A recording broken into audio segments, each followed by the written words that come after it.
Salut à tous les gars, j'espère que vous allez bien.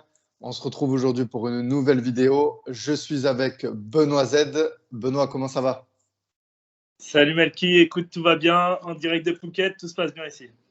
Ouais, super. Alors Benoît Z, pour vous rappeler qui c'est un coach de striking, de kickboxing, de MMA.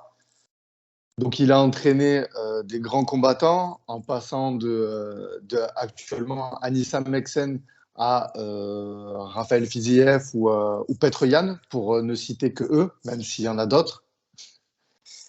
Actuellement, donc, vous pouvez retrouver sa vidéo où on parle de son parcours. Aujourd'hui, il est en Thaïlande. Voilà, donc il vient de France. Cocorico, il vient de chez nous. Et donc actuellement, il est en Thaïlande.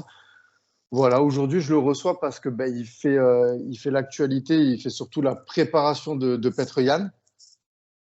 Donc, Benoît, est-ce que tu pourrais nous parler un peu de ton avis sur déjà le combat en lui-même? Qu'est-ce que tu en as pensé? Comment s'est fait la collaboration aussi avec Petr Yan pour le préparer? Est-ce que tu travaillais depuis longtemps avec lui? Ou c'est uniquement pour ce combat, étant donné que le profil de Senou Malé est un bon striker quand même? Eh ben, je travaille avec Peter pour José Aldo. J'ai fait sa préparation quand il a boxé pour José Aldo. Et derrière, il est parti en Russie, je crois, aux États-Unis. Ensuite, il combattait Sterling, donc c'était plus un autre profil. Et aujourd'hui, il fait face à un striker qui est Sean O'Malley. Et comme j'étais en Thaïlande, il est en Thaïlande, il a fait appel à moi. Et je m'occupe de toute la partie striking, kickboxing avec lui. Pour en revenir au combat, Sean O'Malley, c'est un mec qui monte, qui fait le buzz, qui est dangereux, mais il n'a jamais rencontré encore de tête de série. De grosses têtes de série, je parle. Et du coup, ça va être un vrai test pour lui. Et ça va être aussi un combat, entre guillemets, piège pour Peter, parce qu'il n'a pas le droit de perdre ce combat pour reprétendre à la ceinture. Donc c'est un combat en jeu, je pense, pour les deux camps. Tout le monde en est conscient et je pense que je suis sûr que Peter se prépare en conséquence et je pense que de l'autre côté ça se prépare aussi en conséquence. Du coup, ça va faire un gros choc et je pense que ça va être un beau combat. Moi, j'ai une grosse interrogation sur le mental de Petr Yan, toi qui es proche de lui. Est-ce que tu penses que ces deux défaites face à Sterling, ça peut jouer sur ce combat? C'est marrant que tu te poses cette Surtout, question parce que le mental de Peter, c'est carrément son point fort. C'est quelqu'un qui est sûr de lui. C'est-à-dire que même si un entraînement, il va plus ou moins bien se passer, lui, c'est ce mec-là qui va rassurer l'équipe, qui veut dire les gars, on a encore 4 semaines, 5 semaines, il n'y a pas de panique, ne vous inquiétez pas, je vais arriver en forme. Tu vois, il y a des fighters qui ont besoin d'être rassurés. Lui, c'est un mec qui est sûr de lui, qui se connaît par cœur, qui a soif d'apprendre et de toujours se repousser, de pousser ses limites. Et du coup, je pense qu'il a un mental d'acier. bah, de toute façon, on peut le voir sur ses stories. Physiquement, il est toujours aussi affûté. Voilà, moi, c'était vraiment ce risque de, voilà, étant donné qu'il a perdu sa ceinture, après, comme tu l'as dit, c'est son point fort, le mental. On peut penser que sur le game plan, sans le dévoiler, ça va rester debout quand même, vu les deux profils des deux combattants. Est-ce que Donc, la différence d'allonge, elle va y être pour beaucoup dans ce combat? Selon toi, quelles sont les clés pour Petr Yan pour gagner ce combat et pour Senou Malé, inversement? alors, tu m'as posé plusieurs questions en une question. Donc, il faut savoir que Peter prépare autant au sol que debout. J'ai pas du tout envie de parler de game plan. Je peux pas en parler. Mais c'est un combat qui peut aller au sol ou qui peut rester debout. Tout est envisageable et toutes les options sont bonnes à prendre. C'est vrai qu'on a affaire à deux grands strikers, je pense, à la base. Mais il ne faut pas oublier que la lutte et le sol font partie du MMA à part entière. Tu vois. Donc, si ça se passe mal pour un des deux debout, je ne serais pas surpris que ça aille au sol. Ça la première des choses. Et qui me posait quoi d'autre comme question? Je te demandais pour toi quelles sont les clés pour Petr Yan de gagner ce combat. Je pense que c'est son expérience, tu vois. Là, Sean, il va avoir affaire à un grand monsieur qui est double champion de l'UFC. Je pense que ça va lui faire tout drôle quand il va manger le premier crochet dans la bouche, tu vois. c'est différent de boxer une tête de série, je pense, surtout pour un mec qui monte comme ça. Donc, je pense que une des clés de la victoire de Peter, c'est son statut et le fait qu'il l'affirme dès le début du combat, tu vois, pour prendre les rênes du combat et pour mener à bien ce combat. Voilà. Et clairement, la stratégie pour battre Petr Yan, je ne vais pas te demander de la dévoiler, mais est-ce que tu penses que Sterling, c'était le seul qui avait les armes pour pouvoir battre Petr Yan dans cette catégorie? Voilà, là, pas du tout. Je pense que tout le monde peut battre tout le monde. Ça, Ok. c'est la première des choses. Hein. C'est un sport dangereux. Le MMA, tout le monde le sait. À tout moment, ça peut partir sur une droite ou un kick. Donc, je pense vraiment que tout le monde peut battre tout le monde. Sterling, il l'a battu. C'était vraiment limite, tu vois. C'était super serré. Donc, je pense qu'aujourd'hui, tout le monde peut battre tout le monde. Et ce mec-là, Sean O'Malley, il est grand. Je pense qu'il va utiliser sa distance et sa folie, on va dire. Tu vois, c'est un mec qui part de partout, qui envoie des coups imprévisibles et qui a une allonge de dingue, tu vois. Du coup, je pense qu'il va jouer sur ce tableau-là. Maintenant, à Peter de déjouer ça et de faire en sorte qu'il ne puisse pas déployer sa boxe. Et un autre facteur sur ce combat, est-ce que tu penses que le fait que ça soit en 3 rounds, c'est un peu dangereux pour Petr Yan? Parce qu'on sait que Petr Yan, si je peux me permettre, c'est un diesel un peu. On sait que les premiers rounds, il met toujours du temps à se mettre en place. Il prend beaucoup de coups aussi. Est-ce que ça peut jouer contre lui, justement? Je pense pas, tu sais, t'as affaire à des mecs professionnels, tu vois. Le mec, on lui dit prépare-toi en 5 rounds, il se prépare en 5 rounds, en 3 rounds, il se prépare en 3 rounds, tu vois. Le gars, il est hyper pro. Là, ça va être un combat de 3 rounds, il va se préparer en conséquence. Je pense pas qu'il laisse passer les 2 premiers rounds, tu vois. C'est impossible. Tu dis que c'est un diesel parce que les derniers combats, c'était en 5 rounds qu'il a fait. Ouais, il va pas démarrer comme un malade et se brûler les ailes, tu vois. Là, c'est 3 rounds, je pense que le rythme va être différent. Et donc, toi, si tu devais dire, parce que vu que tu as travaillé avec beaucoup de combattants, toi, chez Petr Yan, qu'est-ce qui vraiment te saute aux yeux? C'est son mental? Qu'est-ce qui t'a impressionné? Ouais, Pardon. c'est sa confiance en lui. Le mec, il est confiant, il vient à la salle, il dégage quelque chose, tu vois. Il vient à la salle et c'est son professionnalisme aussi. Il rentre dans la cage.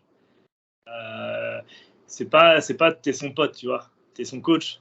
Il vient pour prendre quelque chose de toi, tu vois. Il vient pour apprendre quelque chose. Du coup, il est vachement en attente de la séance, tu vois, en attente des contenus que tu proposes.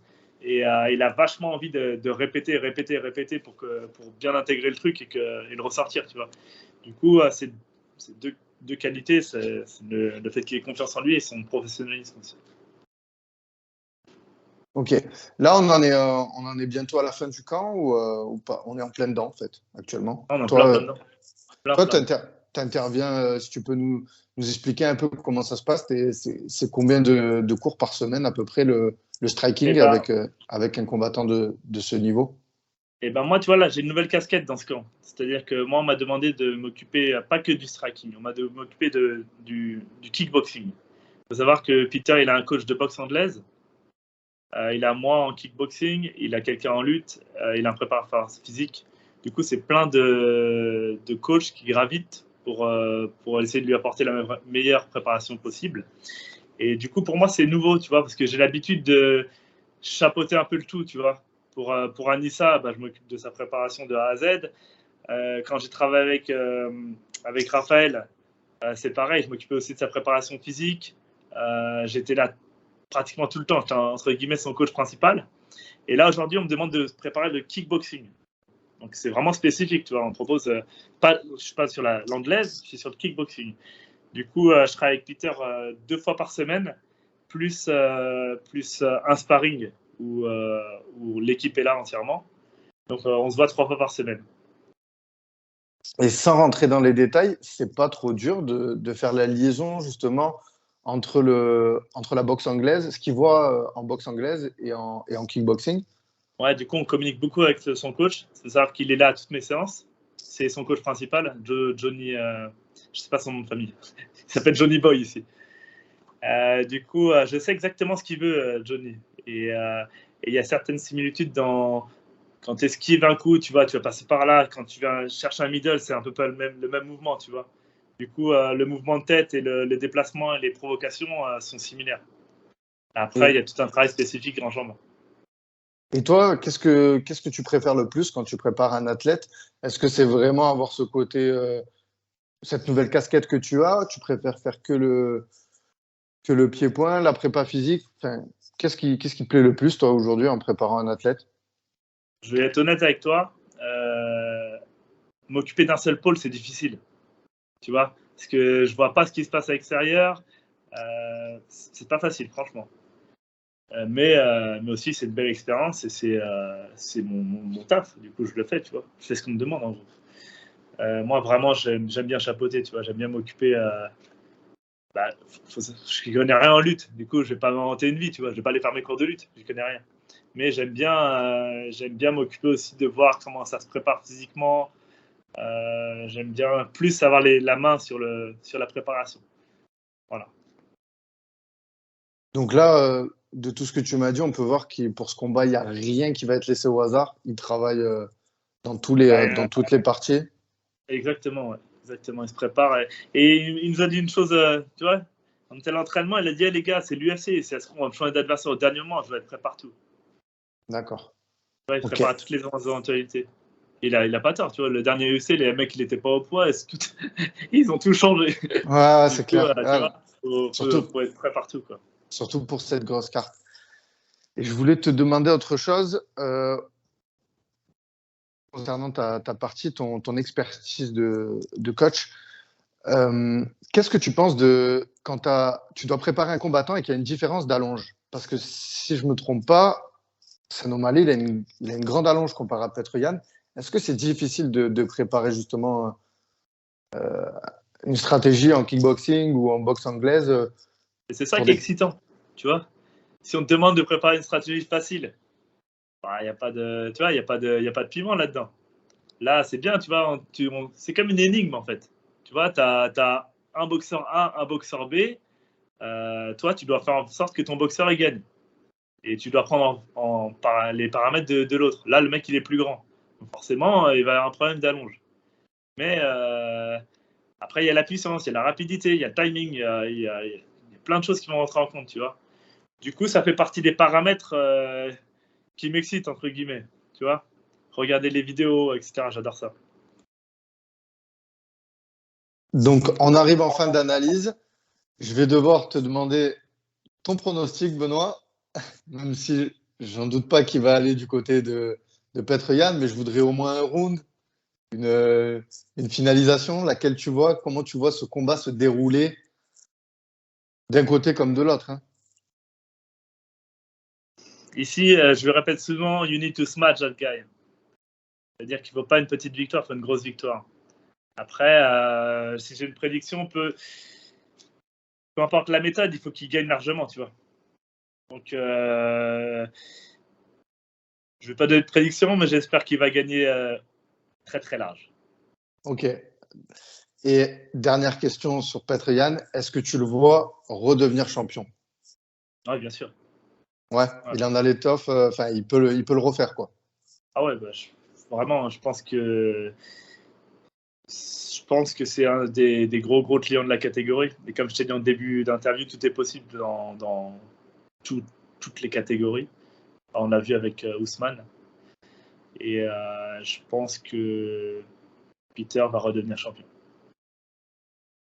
Benoît, pour revenir à toi, est-ce que tu peux nous parler un peu de ton actualité? Je sais qu'actuellement, il y a un combat pour Anissa qui se prépare. Est-ce que Ouais. tu peux nous en parler?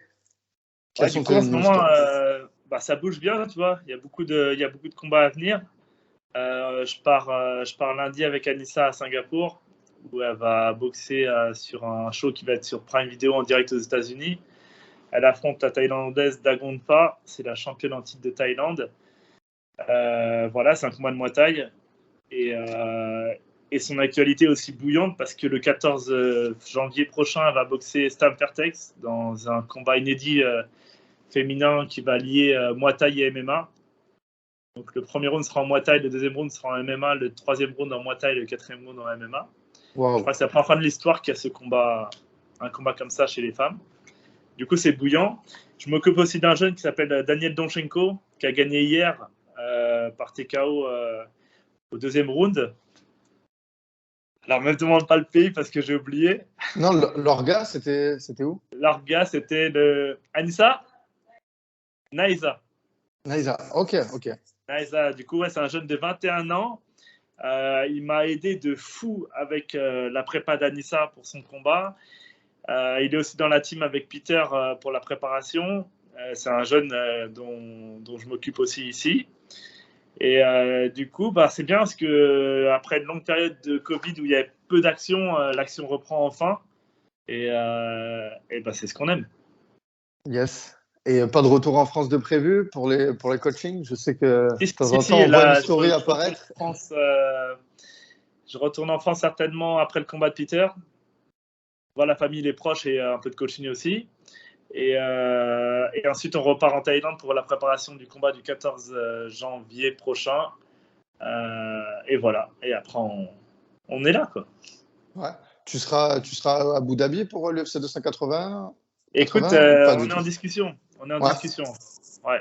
Parce que beaucoup de monde, déjà. Il parle pas très bien anglais non plus, Peter. Du coup, il faut absolument un russe dans son camp aussi.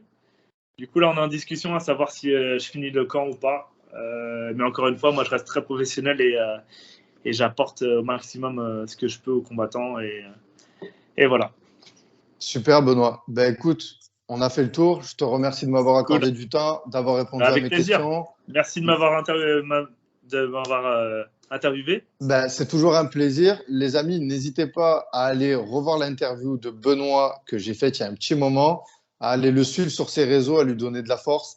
Et puis, on va souhaiter la victoire pour la team Petroyan et ainsi que pour Anissa pour tout ce qui arrive de toute façon de ton côté. Allez, merci pour la force et on se dit à très bientôt. Merci, Benoît. Ciao.